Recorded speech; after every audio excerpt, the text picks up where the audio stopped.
24 mars 2026, peuple d'Afrique, recevez nos salutations comme d'habitude. L'Iran est en train de réussir là où l'Afrique collective a échoué. C'est un constat amer, triste, mais c'est une réalité. Premier point. En 1953, le premier ministre iranien, Mossadegh, qui est nationaliste, décide de nationaliser le pétrole iranien. À l'époque, British Petroleum BP est triste, s'est fâché et a décidé de solliciter l'appui de la CIA pour empêcher que cela n'arrive. Résultat, Mossadegh a été renversé. Mossadegh qui d'ailleurs, c'est pourquoi quand les impérialistes parlent des questions de démocratie en Afrique, j'ai dit frères africains, voyons clair dans cette histoire. Mossadegh était un vrai démocrate à l'occidental même. Il a été élu et il était laïque, ce n'était pas république islamique en tant que tel. Ils ont fait renverser Mossadegh pour des raisons de pétrole. C'est là qu'ils ont amené les Shahs. Les Shahs, vous voyez son fils en train de se remuer, voilà, de gauche à droite. Et les pays africains aussi, quand nous avons eu majoritairement notre indépendance dans les années 1960, et qu'on a commencé à nationaliser certaines choses, l'ancienne puissance coloniale, même façon, la jeune française, a décidé de saisir. C'est pourquoi le moment d'ailleurs, quand on l'éliminait, on a dit c'est un communiste. A décidé de saisir la CIA et autres services de renseignement des impérialistes, commencer à faire des coups d'État, voire des assassinats. C'est d'ailleurs dans ces conditions que le tout premier président du Togo a été froidement assassiné. Demandé où est-ce qu'il avait trouvé refuge. Auprès de l'oncle Sam au Togo. Mais il a été livré, il a été assassiné, sans demi-mesure. Pour dire que le coup d'État contre Mossadegh a été planifié en commun accord entre différents services de renseignement des pays impérialistes. Différents coups d'État en Afrique aussi, c'est la même chose. Les Shahs arrivent, on dit qu'il impose une dictature avec sa police politique SAVAK qui fait beaucoup de milliers de morts. Les impérialistes continuent à se faire couler le pétrole. Entre-temps, il y a une frustration parmi les populations iraniennes. Il y a un soulèvement. Il y a une révolution vraie. Et en Afrique, ils ont imposé aussi, quand ils ont éliminé nos vrais pères de l'indépendance, ils ont imposé certains qui étaient devenus des vrais dictateurs contre les intérêts de l'Afrique. Même chose que les Shahs d'Iran. Ils faisaient la pluie et le beau temps des impérialistes. On a vu les Bokassa devenir empereurs ici, intronisés, marcher aux Français et autres. Mais seulement en Iran, il y a eu une révolution et les Shahs d'Iran a été déposé. Et le régime qui est venu en place maintenant, 1979, c'est ce régime avec la République islamique d'Iran qu'on connaît avec le format actuel. Et depuis ce jour, les impérialistes ont décidé de leur rendre la tâche tout simplement difficile, impossible. C'est là qu'à peine une année après la révolution, les impérialistes vont pousser Saddam Hussein. Même chose qu'ils sont en train de vouloir pousser M. Alassane Draman Ouattara, d'essayer de pousser Patrice Talon. Saddam Hussein, qui avait un pays très riche à l'époque, l'Irak, qui n'était pas du tout endetté. Saddam Hussein décide de faire la guerre à l'Iran. De 1980 à 1988, il va utiliser les armes chimiques. 32 pays font bloc autour de Saddam Hussein pour faire écraser la révolution iranienne. Pour eux, si ça marche en Iran, ça devient une menace pour eux autres. Donc il faut tout faire pour que ça ne fonctionne pas en Iran. Même chose. Les pays de l'Est, entre-temps, voilà, les pays d'Afrique, entre-temps, entre les médias. Mais quand l'AS, quand les Africains décident de mettre en place la souveraineté réelle du pays, assumer la souveraineté du peuple, nous débouchons, c'est des assassinats. Si ce n'est pas Sylvianus Olympio qui a assassiné, le président Modibo Keïta dans des conditions, c'est Amani Diori, malgré qu'il soit leur homme au départ, qui a été renversé. C'est François Tombalbaye qui a été assassiné, Barthélemy Boganda assassiné, c'est Pascal Lissouba qui a été renversé d'une manière, c'est Marie Ngouabi qui a été assassiné, Massama Demba a été assassiné. Parce que l'Afrique voulait juste prendre un chemin de souveraineté. Donc pour ça, il faut décapiter l'élite, il faut éliminer les chefs d'État qui prennent ces chemins. Quand je dis l'Iran réussit là où l'Afrique collective a échoué, en Afrique, il a suffi souvent de faire assassiner un seul homme. Tout le pouvoir bascule entre les mains des impérialistes, les pays en entier.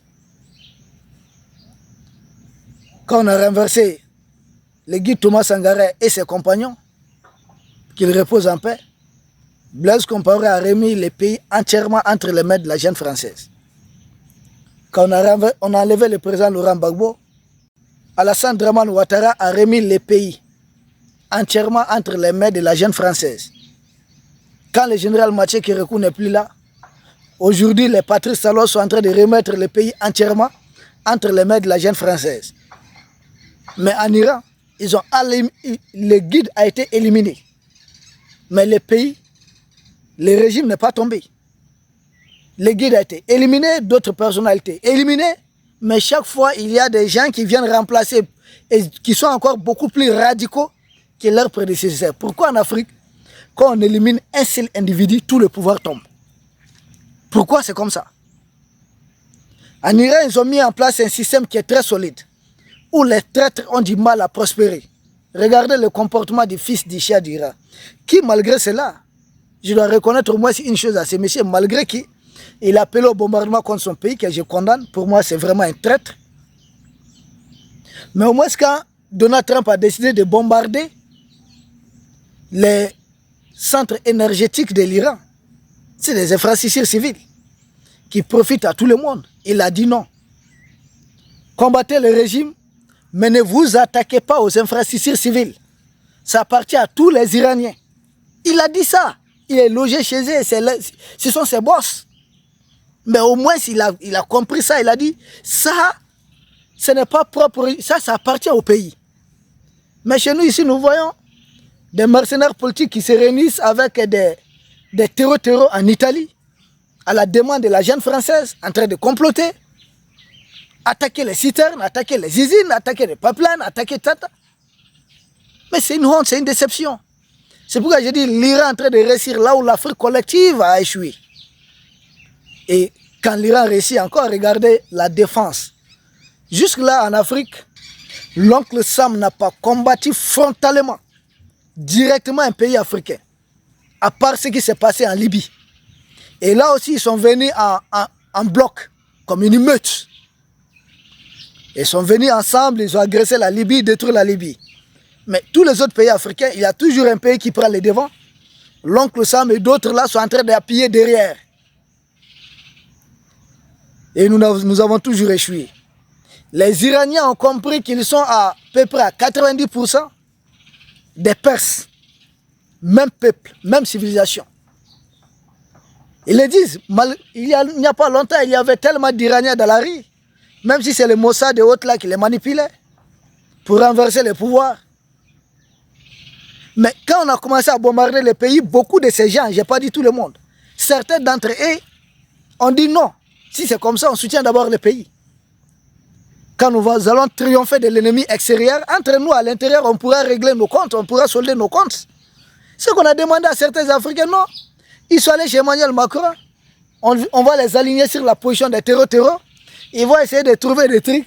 Si ce n'est pas liberté d'expression, c'est liberté de presse, mais qu'ils aillent aujourd'hui à Tel Aviv pour essayer de filmer et diffuser les images s'ils sont garçons. S'ils sont sûrs d'être des journalistes, ils peuvent opérer partout. Qu'ils aillent à Tel Aviv essayer de filmer les dégâts. Nous sommes des pays en guerre.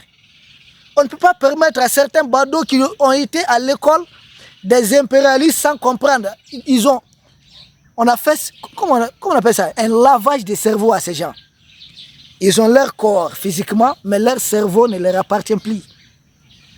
On a pris le contrôle de leur cerveau. Tels certains impérialistes arabes ont pris le contrôle des cerveaux de certains Africains qui se font appeler je ne sais pas qui, djihadistes, or c'est des terreurs mercenaires.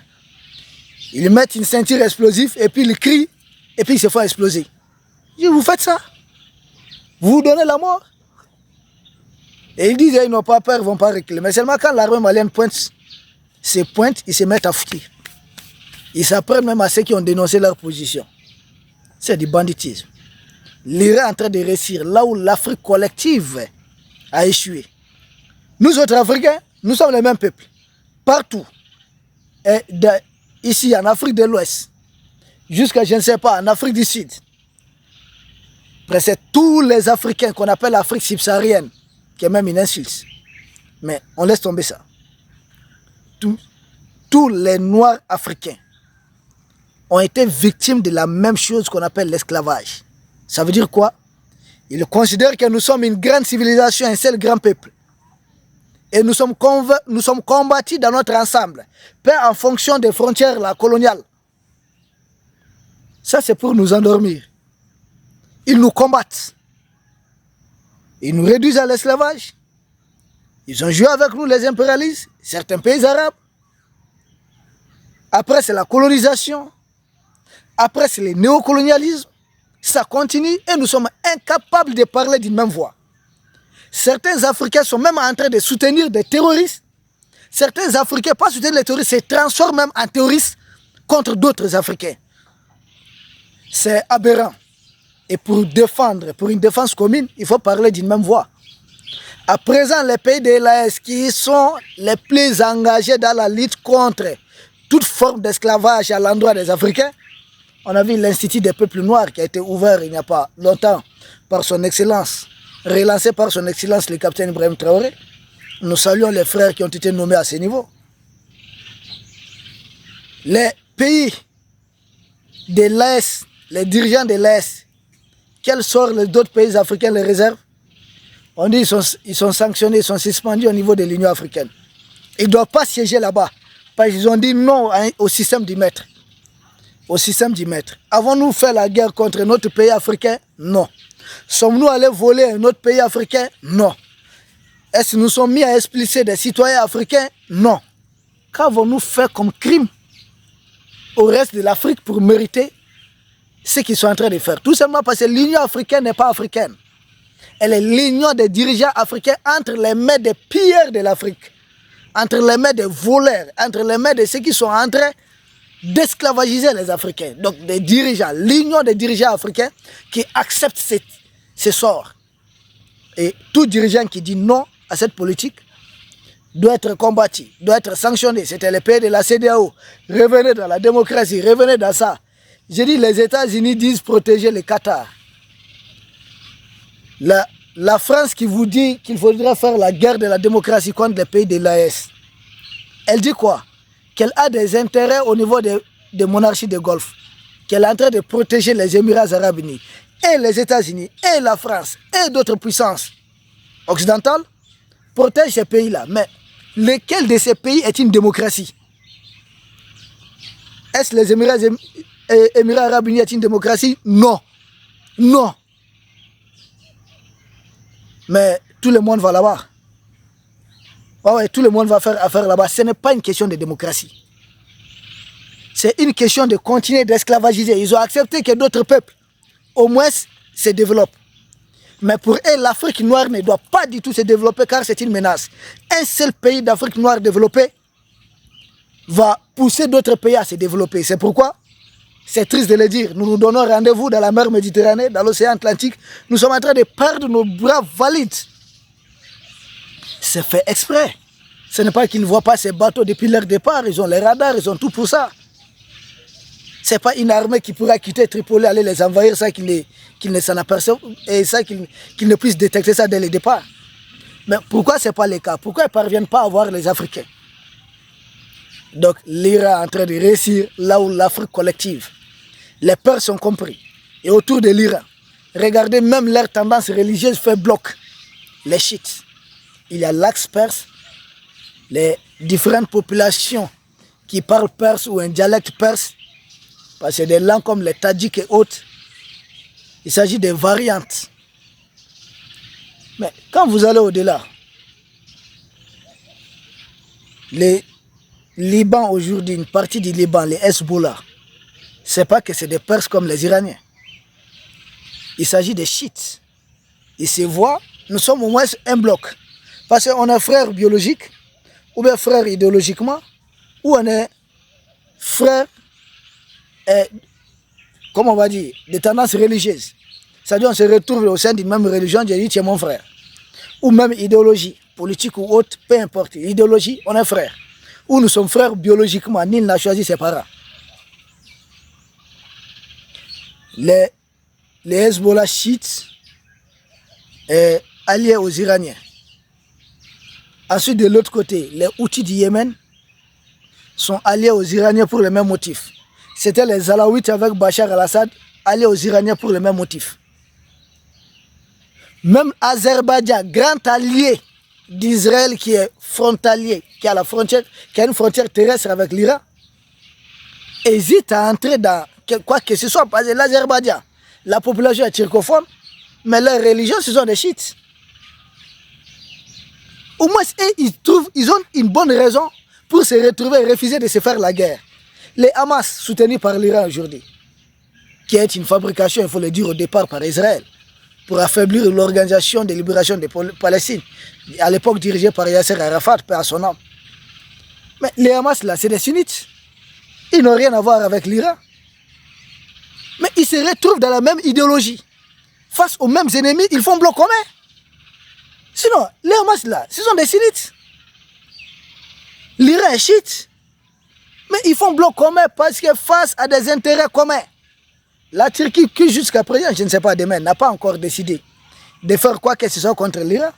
Parce que la Turquie, c'est une chose. Je me retrouve avec l'Iran dans quelque chose.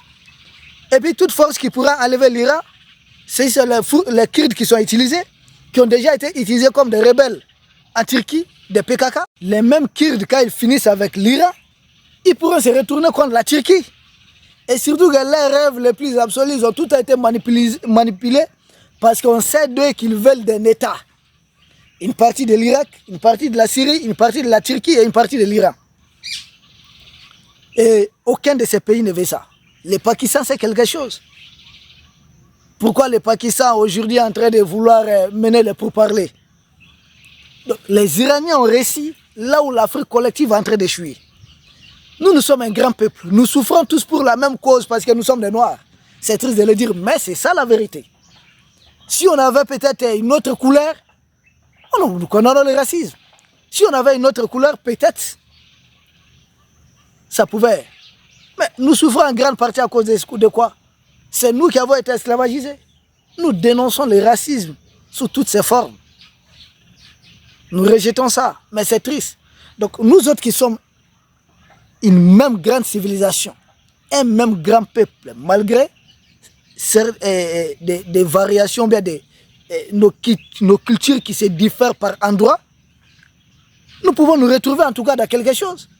Au moins au niveau de l'Afrique de l'Ouest, en Afrique centrale, mais nous sommes là, on croise les bras. L'autre Emmanuel Macron quitte là-bas, il vient et dit, bon, divisez-vous. Tel est putschiste, tel est démocrate, et puis les gens acceptent. Il dit, divisez-vous. Tel, non, dites que vous faites la guerre des religions, vous êtes des djihadistes. Dites aux autres là qui sont mécréants, faites-leur la guerre. Nous sommes tous africains. Au nom de quoi Macron le fait? Et c'est Macron là. Il pratique la même religion que les autres Français. Il est même antéchrist. Emmanuel Macron là, il est de quelle religion? Et puis la majorité des Français. Et ces Français sont de la même religion que les Américains. Mais ils font bloc, ils ont même une armée commune qu'ils appellent l'OTAN. Ouais, une union de leur armée. Ils ont beaucoup de choses ensemble. Pourquoi?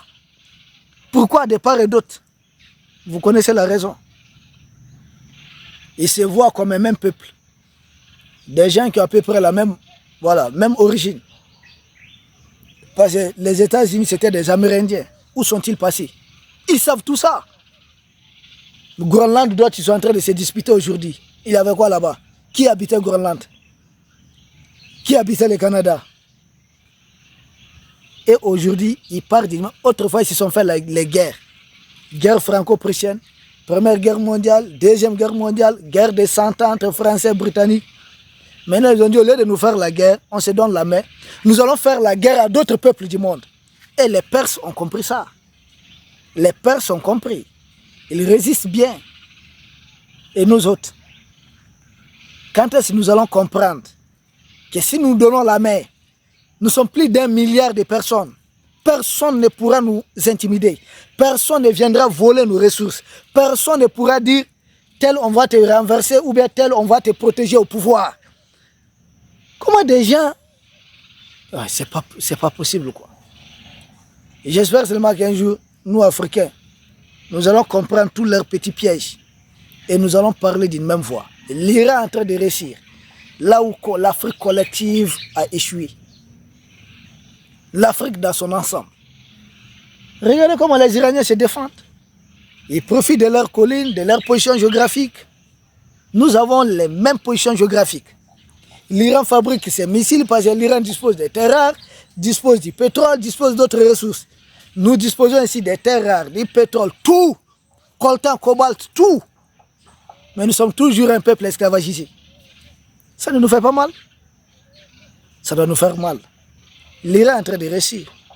Aujourd'hui, Donald Trump cherche des discussions par tous les moyens. Nous ne savons pas demain comment ça va se passer, mais pour le moment, aujourd'hui, à la date du 24 mars 2026, Donald Trump est en train de s'y plier et le Pakistan a été activé pour mener les négociations possibles. L'Iran est en train de réussir. Là où nous, l'Afrique collective, nous avons échoué. Ce n'est pas des Perses qui se font la guerre là-bas. Même les Kurdes ont refusé de faire cette guerre pour le moment.